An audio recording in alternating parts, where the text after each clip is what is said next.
విద్యావంతులు టీచర్లు కావచ్చు, ఉద్యోగులు కావచ్చు, వాళ్ళు కాపాడుకున్నారు. ఎప్పుడన్నా ఎవరన్నా రాకపోతారా, మళ్ళొక్కసారి తెలంగాణ ఉద్యమం రగలకపోతుందా అని చెప్పి ఎదురు చూస్తున్నప్పుడు కలిసి వచ్చే కాలానికి నడిసొచ్చే కొడుకు అన్నట్టు అప్పుడు వచ్చిండు మన నాయకుడు గులాబీ జెండా ఎగరవేస్తూ కేసీఆర్ గారు. ఇదే కరీంనగర్లో రణ నినాదం చేసి సింహగర్జన చేసి తెలంగాణకు తిరిగి మలి దశ ఉద్యమానికి ఒక రాజకీయ రూపాన్ని కల్పించి గులాబీ జెండా ఎగరేసి తెలంగాణ వచ్చుడో కేసీఆర్ సచ్చుడో, మీరు అవసరమైతే నేను కనుక ఉద్యమం నుంచి తప్పుకుంటే రాళ్లతోని కొట్టి చంపే అధికారం మీకు నేను ఇస్తున్నా అని ఆనాడు సింహగర్జనలోనే కరీంనగర్ వేదికగా ప్రకటించిన నాయకుడు కేసీఆర్ గారు.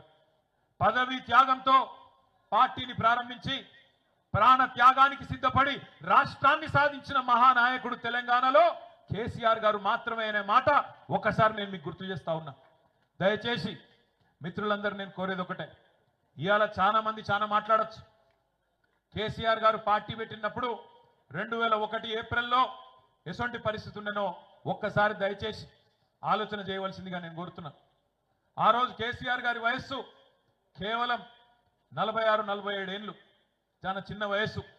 ఒక రాజకీయ నాయకునికి 46-47 ఏళ్ళ వయసు అంటే అప్పుడప్పుడే ఆయన జీవితం బ్రహ్మాండంగా ప్రారంభమవుతున్న పరిస్థితి. ఇంకొక 20-25 ఏళ్ళు అప్పటికే మంత్రి పదవి, డిప్యూటీ స్పీకర్ పదవి, అన్ని పదవులు చేస్తున్నారు కేసీఆర్ గారు.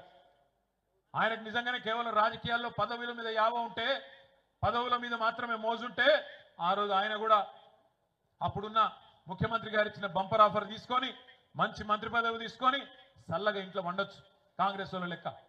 కానీ అట్లా కాకుండా అన్నిటికీ తెగించి తెలంగాణ నాయకులంటేనే తెలంగాణ ఉద్యమాన్ని పదవుల కోసం తాకట్టు పెడతారనే బదనాం ఏదైతే తెలంగాణ సమాజంలో ఉండేనో దాన్ని దూరం చేయాలని చెప్పి పదవి త్యాగంతోనే ఆనాడు తెలంగాణ రాష్ట్ర సమితి అనే పార్టీని ఆనాడు ఆవిర్భావం రోజే 3 పదవులకు కూడా రాజీనామా చేసిండ్రు కేసీఆర్ గారు.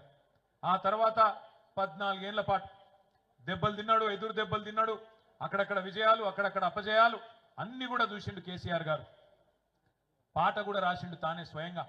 తెలంగాణ ప్రజల్లో ఒక విశ్వాసాన్ని నింపడానికి సిపాయిల తిరుగుబాటు విఫలం అయ్యిందని అనుకుంటే వచ్చేదా దేశానికి స్వాతంత్రం. సిపాయిల తిరుగుబాటు 1857లో విఫలమైందని చెప్పి ఎక్కడోళ్ళు అక్కడ బీరిపోతే దేశానికి స్వాతంత్రం వస్తుండనా?